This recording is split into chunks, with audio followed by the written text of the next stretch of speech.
बिस्मिल्लाहिर्रहमानिर्रहीम और अस्सलाम वालेकुम। 19 मार्च और पाकिस्तान में बुध की शाम।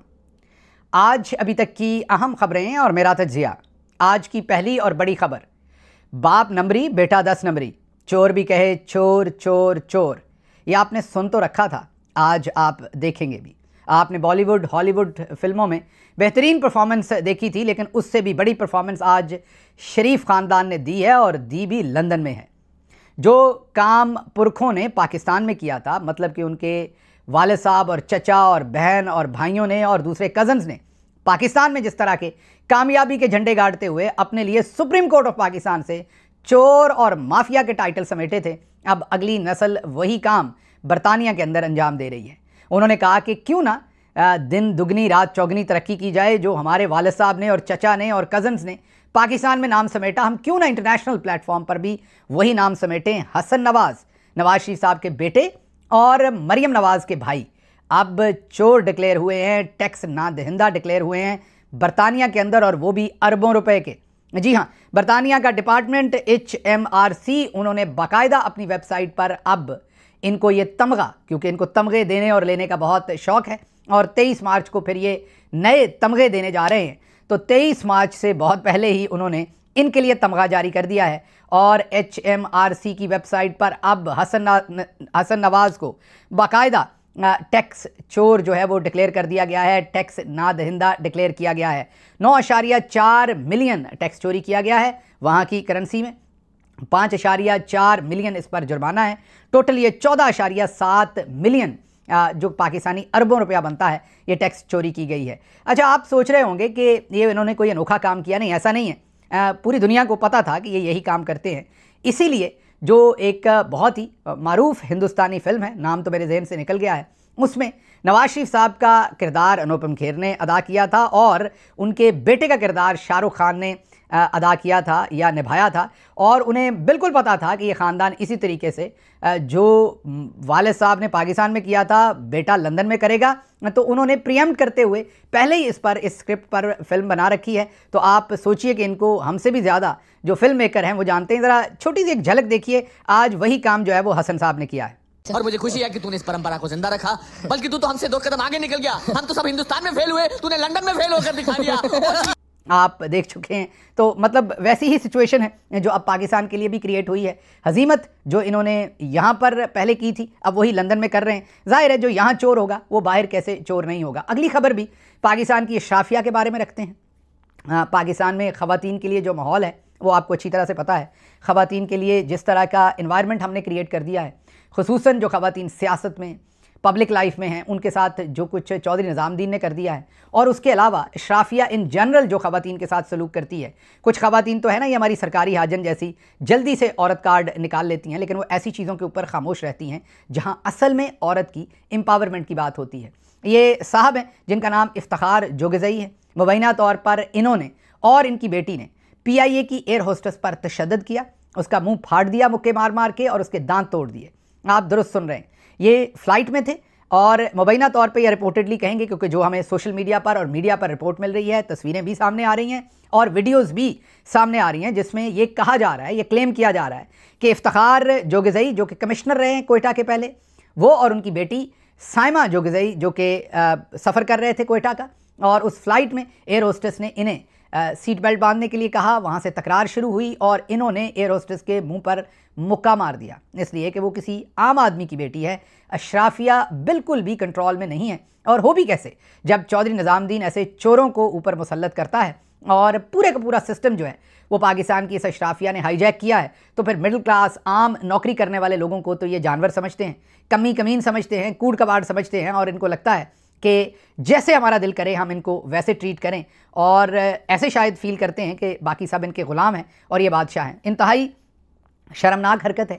लेकिन कौमी तौर पर मैंने जब आपको कहा कि हम 95% इखलाकी दिवालियापन का शिकार हैं, तो आप अक्सर गुस्सा कर जाते हैं। हालांकि ये नंबर 98-99% है, और कुछ भी नहीं होगा। ये माफ़ी तलाफ़ी होगी, और ये इनके ऊपर ना कोई मुकदमा होगा, और बल्कि हो सकता है आने वाले वक्त में बेचारी उस एयर होस्टेस की नौकरी चली जाए।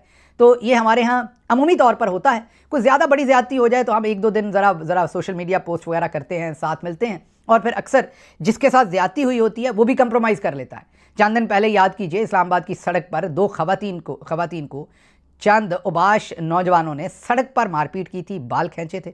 बाद में पता चला कि उन्हीं खवातीन ने उनके साथ सुलह कर ली और अदालत में कहा कि हमारा कोई मसला नहीं है। तो एक तो कौम के तौर पर भी हमारा जो टॉलरेंस जोन है वो काफ़ी ब्रॉडर है इस सारे मामले में, और जहाँ पर ज़्यादती होती है फिर जो लोग हैं वो भी फ़ौरन माफ़ी तलाफ़ी करके आगे चलने की कोशिश करते हैं। तो ये समझ से बाहर है ये लोग क्या समझते हैं दूसरे लोगों की बेटियों को, उन्हें किस तरीके से सलूक करते हैं और इनको अपनी बेटियां क्यों नज़र नहीं आती। ये सब कुछ मेरी समझ से तो कम अज़ कम बाहर है। बहरहाल अगर आप इफ्तिखार जोगज़ई साहब को या उनकी फ़ैमिली को जानते हैं या उनकी बेटी को जानते हैं तो बग़ैर गाली गलोच के, बग़ैर किसी बदतमीज़ी के आप अपना प्रोटेस्ट उन तक ज़रूर पहुँचाइए, अपना डिस्गस्ट जो आपने फ़ील किया वो ज़रूर पहुँचाइए। मैं पहले दिन से कहता हूँ कि ऐसे लोगों को नेम और शेम ही किया जा सकता है। कानून तो मुल्क के अंदर है कोई नहीं, रब का इन्हें डर है कोई नहीं, क्योंकि अल्लाह का डर हो तो ये किसी गरीब के साथ या किसी गरीब की बेटी के साथ ऐसा जुल्म ना करें, और रब का डर है नहीं, कानून इनका अपना है, इनके घर की लौंडी है। तो ऐसे हालात में एक ही चीज़ हो सकती है और वो है सोशली इनका या तो बाइकआउट किया जाए या इन्हें एम्बैरस किया जाए। तो बगैर कोई कानून तोड़े, बगैर गाली गलोच किए, बगैर कोई ऑफेंसिव मीन यूज़ किए अपना डेमोक्रेटिक राइट आप यूज़ कर सकते हैं, और वो ये कि अपना डिसप्लेजर ऐसे लोगों को, अगर आप इन्हें जानते हैं तो इनके घरों पर ख़त लिखिए, इनको मैसेज कीजिए, इनके रिश्तेदारों को मैसेज कीजिए और बताइए कि इनको काउंसल करें, इनके इस पागलपन को किसी तरीके से बांधें कि ये किस तरीके से लोगों की बेटियों पर इस तरह से जुल्म कर सकते हैं। अगली खबर आपके सामने इस्लामाबाद हाई कोर्ट से रखते हैं। वहाँ भी एक दिलचस्प सूरत हाल बन गई है। इमरान खान साहब की मुलाकातों के ऊपर पाबंदी लगाई हुई है। जो सियासी अकाबरीन हैं उनके साथ इमरान खान साहब को मिलने नहीं दिया जाता। जो उनके पार्टी के ऐसे वकला जो इस्टेब्लिशमेंट को पसंद नहीं है उनसे भी कई दफ़ा मिलने नहीं दिया जाता, और कई दफ़ा मिलने दिया जाता है, या कुछ को मिलने दिया जाता है, कुछ को नहीं मिलने दिया जाता। मिसाल यूसुफजई के ऊपर पाबंदी लगाई हुई है कि वो जेल के अंदर नहीं जा सकती। फिर उनके बारे में स्टेटमेंट दिलवा दी कि वो इमरान खान की वकील नहीं है और वो अंदर अब जा ही नहीं सकती, उन्हें रोक दिया जाता है। पहले भी उन्हें रोका गया था और उस पर इमरान खान साहब और बुशरा बीबी ने प्रोटेस्ट किया जज से, और फिर उन्हें जाने दिया, उसके बाद फिर रोक दिया। वो मेरा ख्याल इस्लामाबाद हाई कोर्ट में चली गई।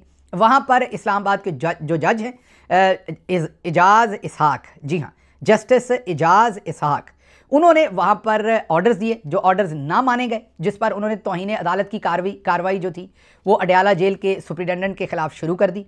अब वो तो चौधरी साहब का ख़ास आदमी है, उसको तो हर सूरत हमने बचाना है, इसलिए जैसे ही वो कार्रवाई आगे बढ़ने लगी तो जो मौजूदा चीफ जस्टिस हैं सरफराज डोगर, जिन्हें लाहौर से लाके यहाँ बग़ैर हल्फ लिए हुए चीफ जस्टिस बनाया गया है, उन्होंने एक लार्जर बेंच बना दिया और तमाम मुकदमे अपने पास खींच लिए। मकसद क्या था? मकसद ये है कि वो जो तौहीन अदालत की कार्रवाई उन्होंने शुरू कर रखी है उसके ऊपर किसी तरह से भी अमल ना हो जाए और सुप्रिटेंडेंट को सज़ा ना हो जाए। अब उस पर जस्टिस इजाज़ इसहाक ने फिर स्टैंड ले लिया। उन्होंने कहा कि ठीक है, ऐसे तमाम मुकदमे जिन पर अभी कोई फ़ैसला नहीं हुआ और आप उन्हें एक जगह क्लब करके सुनना चाह रहे हैं तो आप बिल्कुल सुन लें, लेकिन तौहीन अदालत का तो मैं फ़ैसला कर चुका हूँ और उस पर कार्रवाई शुरू कर चुका हूँ, तो उस मुकदमे को आप लार्जर बेंच के सामने कैसे ले जा सकते हैं?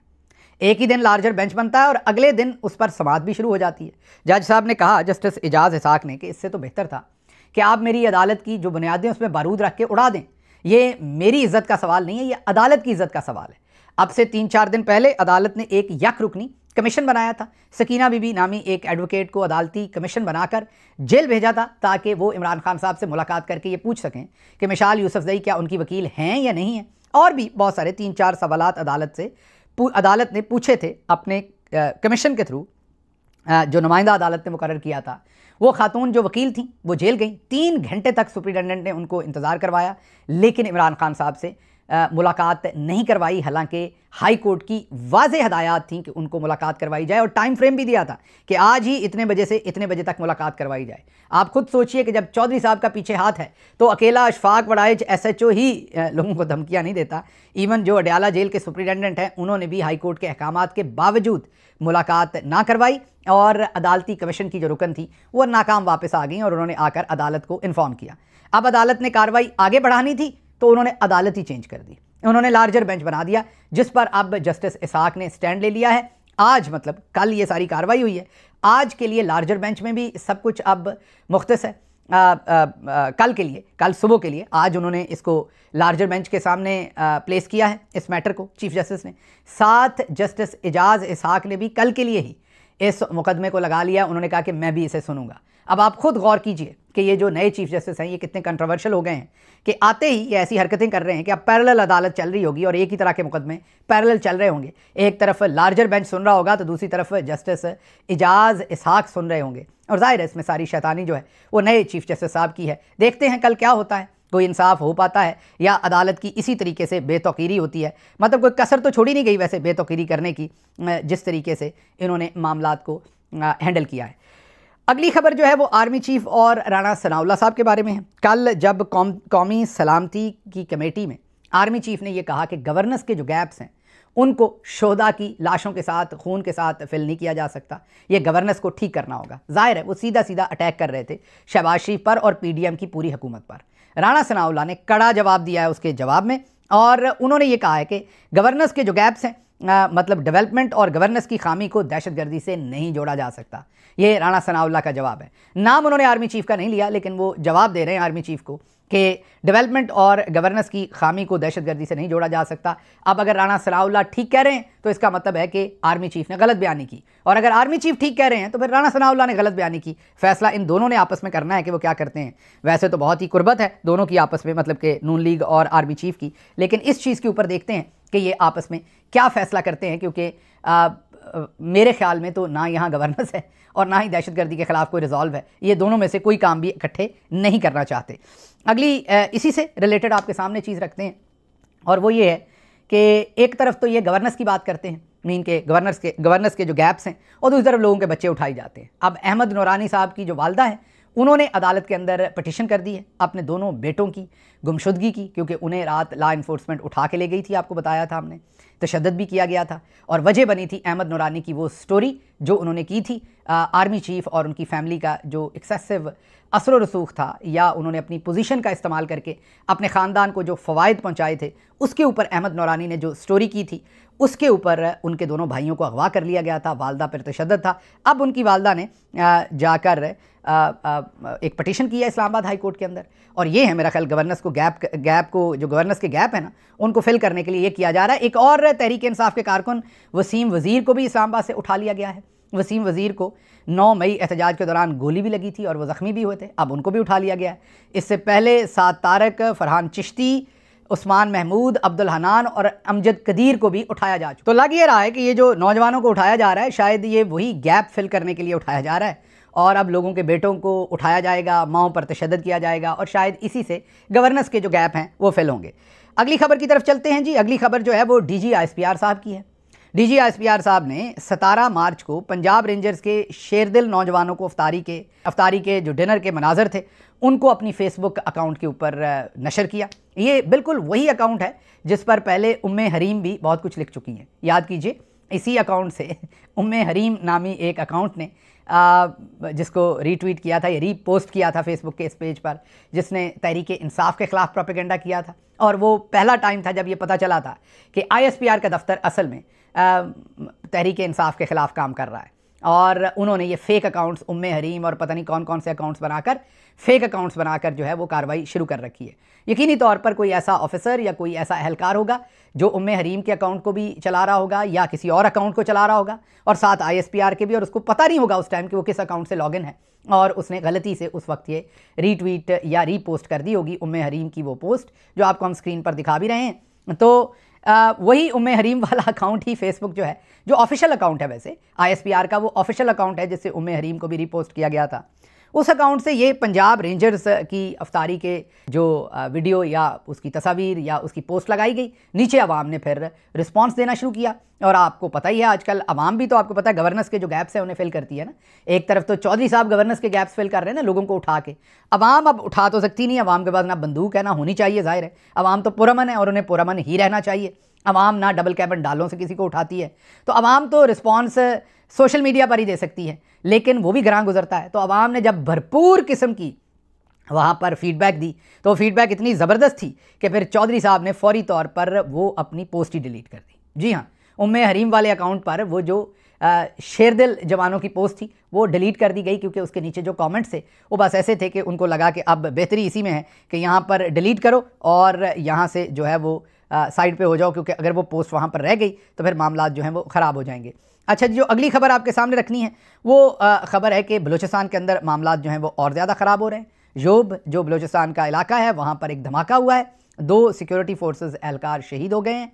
सर्च ऑपरेशन में भी एक बारूदी सुरंग जो है उसमें धमाका हुआ है, मेजर साद और सिपाही साजिद वो वहाँ पर शहीद हुए हैं। इसके साथ साथ बलूचिस्तान में सिक्योरिटी खदशात के बायस 2 कम अज़ कम जामियात जो हैं, 2 यूनिवर्सिटीज़ जो हैं उनमें क्लासेस को बंद कर दिया गया है। अब सिर्फ ऑनलाइन कोई ना कोई थोड़ी बहुत एजुकेशन होगी, तो प्रैक्टिकली 2 जामियात जो हैं वो बंद हो गई हैं। टोटल अब 3 यूनिवर्सिटीज़ हो गई हैं बलूचिस्तान में जो इस वक्त बंद पड़ी हैं, यूनिवर्सिटी ऑफ बलूचिस्तान और फिर सरदार बहादुर खान विमेन यूनिवर्सिटी और फिर यूनिवर्सिटी ऑफ तुर्बत।